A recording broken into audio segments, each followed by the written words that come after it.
Olá, tudo bem com vocês? Eu sou a Anice, aluna do curso de Licenciatura em Artes Visuais da Uninter. Vamos à nossa aula número 4 do projeto de artes, que faz parte do estágio híbrido de extensão, um módulo especial que a Uninter oferece aos alunos nesse momento de pandemia.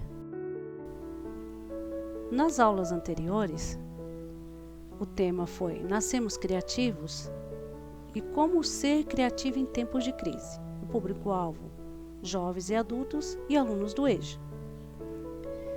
Tivemos uma entrevista muito especial com a administradora de empresas e facilitadora do Sebrae, Eliana Moreira, e depois, na aula 3, a história da arte, com um resumo da pré-história até os dias atuais.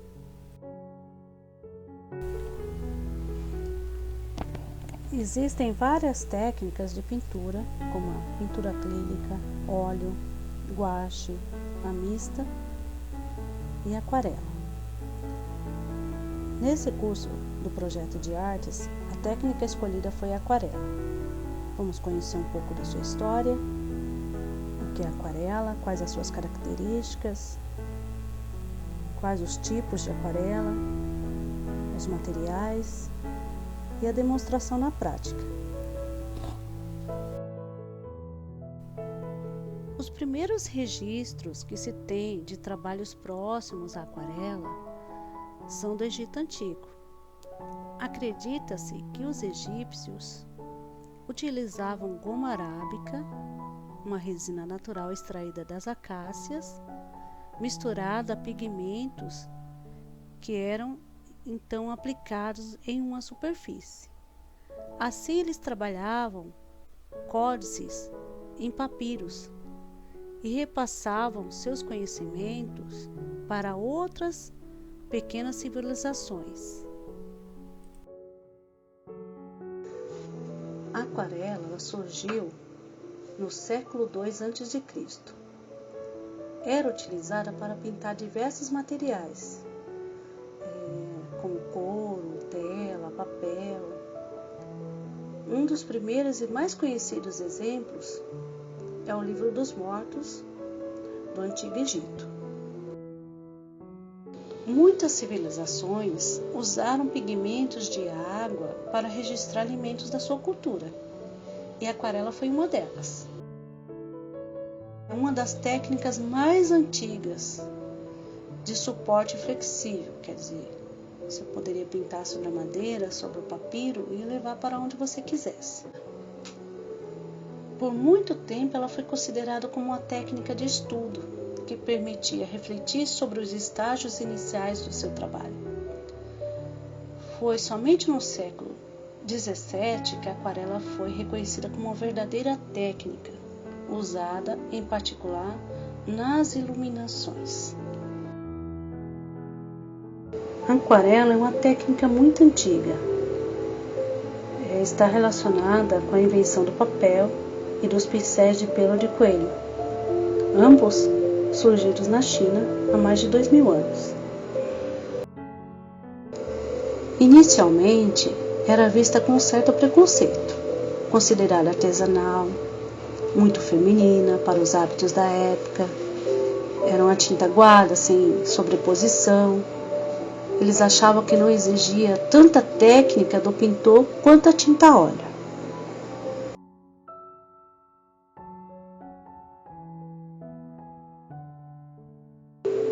Na Idade Média, há vários exemplos do emprego dessa técnica, como o de Tadeu Gaddi, discípulo de Giotto.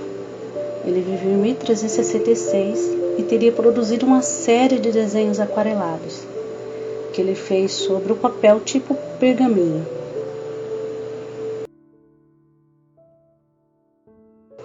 O artista Alberto de Ré, considerado o pai deste processo pictórico no Ocidente, deixou mais ou menos 120 obras aquareladas. Uma das pinturas mais famosas de Alberto de Ré, de 1502, Lebre, Ela foi feita aquarela e guache sobre papel. Nessa pintura, revela-se por suas minúcias exemplificadas por meio de pelos finos e dos olhos brilhantes do animal. Nesse caso, a técnica contou com a aplicação do guache, que é uma tinta de caráter mais espesso, mais denso, ligado à arte renascentista. O autor utiliza as técnicas para aproximar dos efeitos reais da imagem. No período, Durer, em suas pinturas com guache e aquarela, tinha um espaço mais restrito aos estudos de esboço, ou seja, serviam para um projeto de pintura final.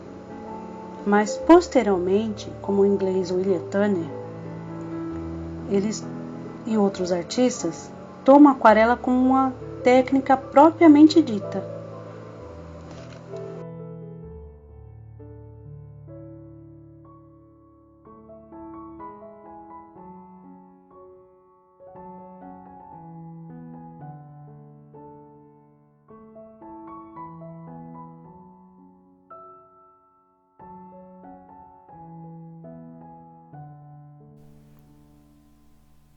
William Turner foi o maior aquarelista de todos os tempos. Ele produziu cerca de 19.000 aquarelas. Ele fez adaptações da técnica da aquarela para a pintura a óleo e foi o artista que influenciou o impressionismo.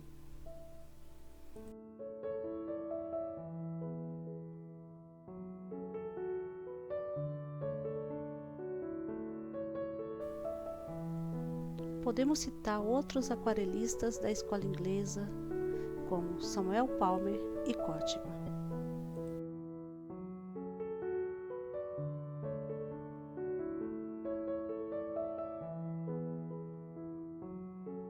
É uma técnica de pintura utilizada por muitos artistas.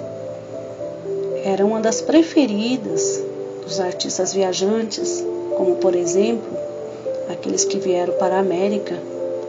Eles retratavam em suas pinturas como os povos viviam aqui, como que era a paisagem, a vida dos índios. E por que eles escolheram essa técnica? Porque era de fácil transporte. Era só o papel, as tintas e os pincéis, ao contrário de outras técnicas. O inglês John White registrou em pinturas com aquarela o Novo Mundo, com seus costumes, os ambientes, a natureza, e por este feito foi considerado o pai da aquarela.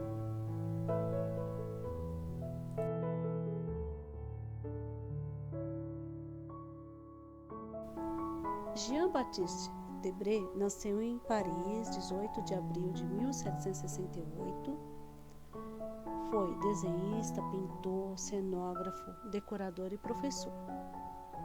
Era pintor na corte de Napoleão Bonaparte, quando veio para o Brasil em 1816, fazendo parte da chamada Missão Artística Francesa. No Brasil, ele deu aula de pintura no seu ateliê no Rio de Janeiro e mais tarde na Academia Imperial de Belas Artes, a qual ajudou a fundar. Ele viajou por todo o país, retratando as paisagens e costumes locais nas suas aquarelas. E organizou a primeira mostra pública de arte no nosso país, a exposição da classe de pintura de história da Academia, que aconteceu em 1829.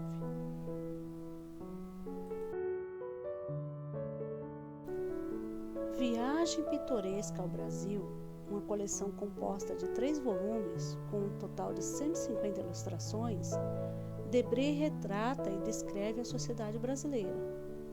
Os seus temas preferidos são a nobreza e as cenas do cotidiano brasileiro. Sua obra dá uma excelente ideia da sociedade brasileira no século XIX, como se vê até hoje nos livros de história.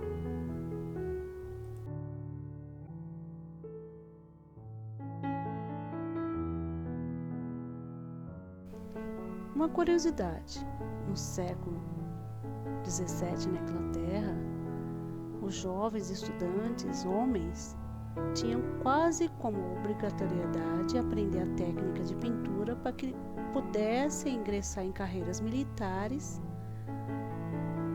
para registrar a descrição da geografia, da natureza para o seu país. Já as mulheres, a aquarela era ensinada como uma habilidade necessária de uma mulher prendada, assim como o bordado, a pintura, servia como um passatempo. Foi somente no século XX que a aquarela passou a não servir somente à ciência, mas a aparecer em expressões artísticas, em salões de arte. Desde então, ela é muito utilizada pelos arquitetos, ilustradores, também pelos científicos botânicos.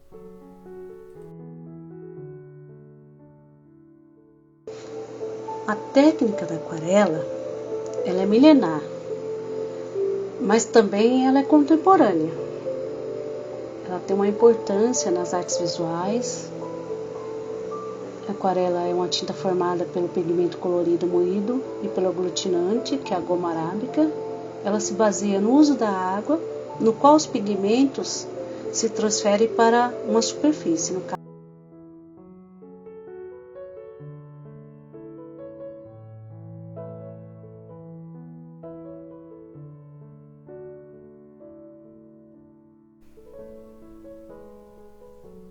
A mistura espontânea das cores no papel, de preferência uma gramatura mais alta, 300 gramas, acontece através da quantidade de água e de pigmentos utilizados.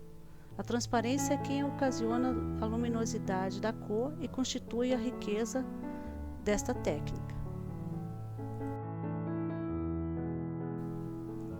Para realizar a pintura, você precisa de um bom desenho de base antes de iniciar, observando os campos de cores, os detalhes a serem pintados para direcionar a quantidade de água no papel ou no pincel e os tipos de pintura, mais seca, mais molhada, mista.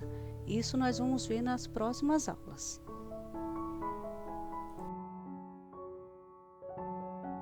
Existem várias maneiras de trabalhar com essa técnica. Lembramos que no processo de pintura é possível observar efeitos diversos. Por isso, é aconselhável que se passe para a pintura propriamente dita uma experiência prévia com os materiais, testando a fluidez, as técnicas das tintas, os tipos de traçado nos papéis, observar o comportamento da tinta mais diluída, menos diluída em água, observar no papel escolhido, fazer alguns testes. Então, é aconselhável treinar e conhecer antes de partir para o desenho, partir para uma obra, conhecer o material. A imagem ela vai surgindo após a aplicação de várias outras camadas. É necessário esperar a água evaporar entre uma camada e outra, até formar o desenho.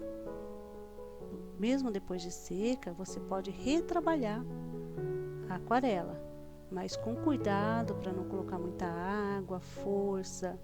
Isso exige técnica, tempo e treino.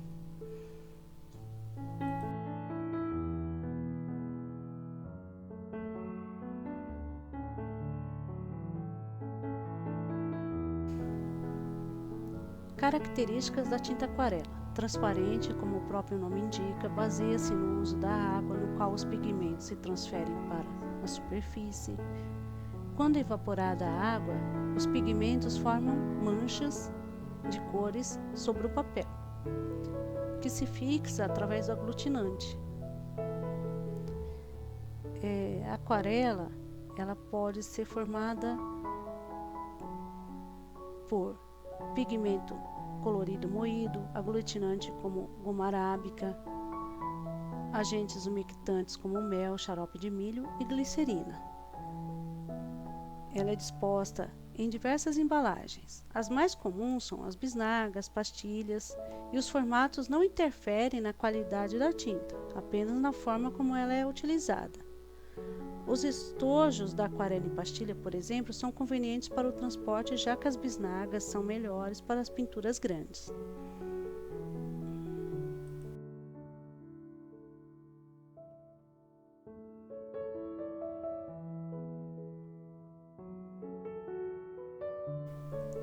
A transparência é a qualidade mais buscada nas tintas de aquarela.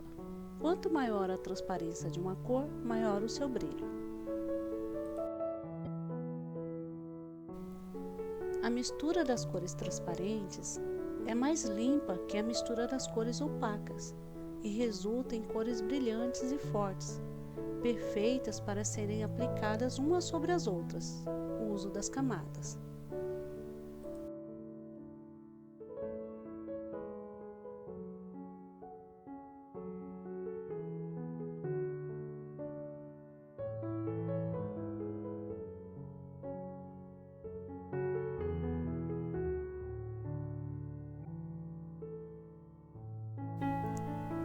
As aquarelas escolares são feitas com pigmentos sintéticos, bem baratos ou corantes.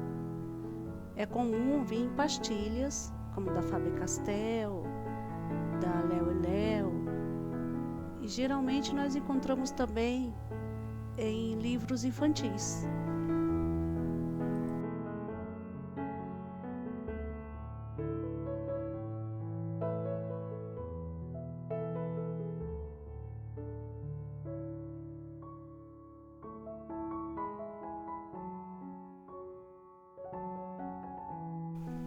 As aquarelas da linha estudante ou semiprofissionais costumam ser feitas com ingredientes similares à da linha profissional, apenas com algumas substituições, como por exemplo os pigmentos mais baratos ou com menos aditivo.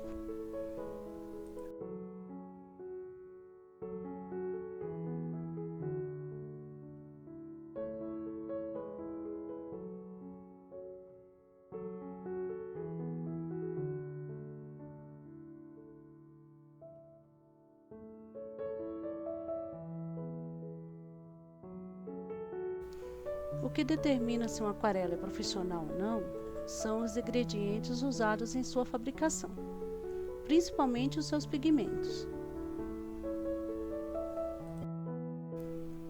As linhas profissionais são feitas com pigmentos de alta qualidade e naturais ou sintéticos. Os pincéis para aquarela são sempre macios, sendo que as principais características são o formato, chato, redondo, chanfrado, e a ponta pode ser basicamente de pelos naturais ou sintético. Os pelos naturais são pelos de marta, orelha de boi, esquilo. Já os pincéis que provêm de suínos não são ideais para aquarela. A maior vantagem dos pincéis naturais é que eles absorvem mais água e tinta, permitindo pinceladas mais longas e carregadas de tinta sobre o papel.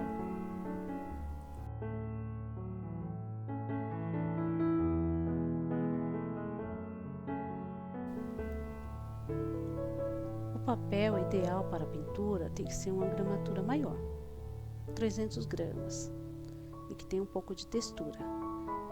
E para começar, para treinar, 200 gramas serve.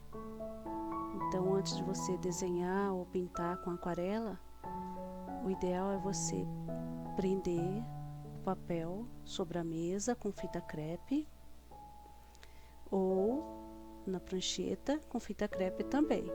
Para quê? Para que ele não fique empenado, enrugado.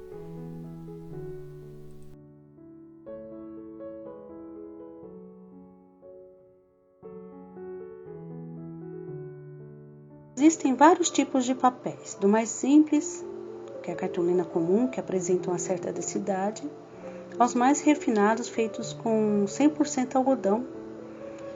Por isso é interessante procurar experimentar as opções variadas.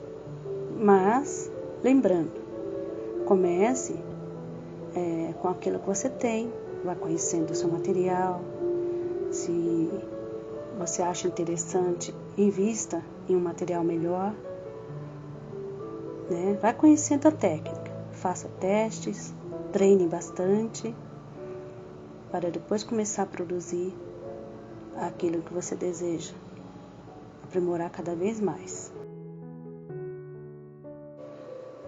E para organizar as cores pretendidas, recomendamos o uso do godê ou de uma paleta, ou até mesmo você usar aquela bandeja plástica que vem protegendo a cartela de ovos.